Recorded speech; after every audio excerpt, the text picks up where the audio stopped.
We lucked into two supportive administrators.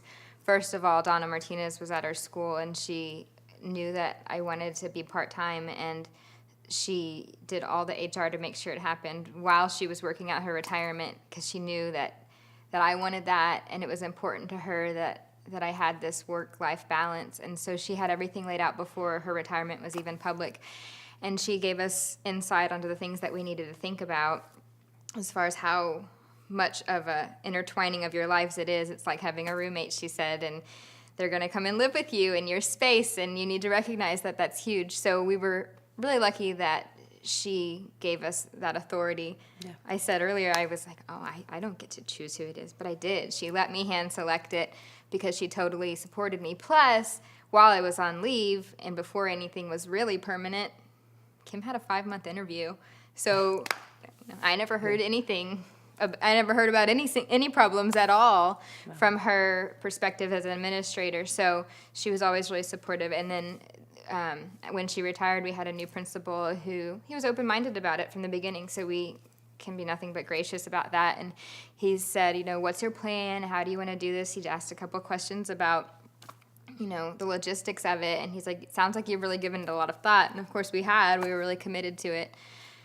So as the year progressed, he's like, oh, look at both of you. Yeah, you're here extra. Oh yeah, and I know I can ask either of them and they'll get it done.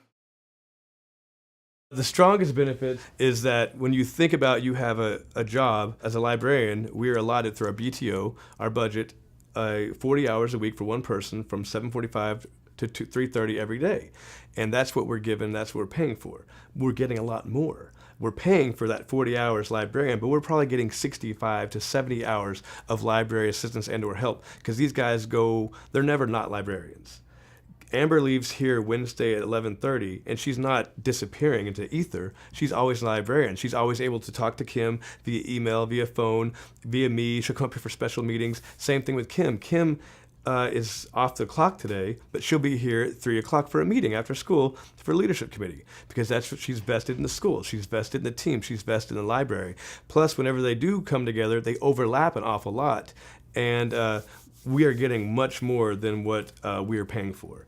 Do not tell anybody this, though, because we like paying for the little and getting the lot, which is, as you know, a rarity in education. But we get two librarians, two amazing, kid-centered, energetic librarians for the price of one. And that, to me, is the best deal in town. We're the hub of technology. People are telecommuting all the time. Job sharing is one of those new ways to work.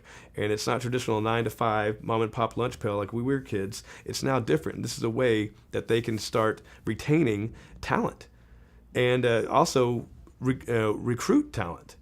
If you want a job share, come to AISD. And so I think that's something they really should start advertising more.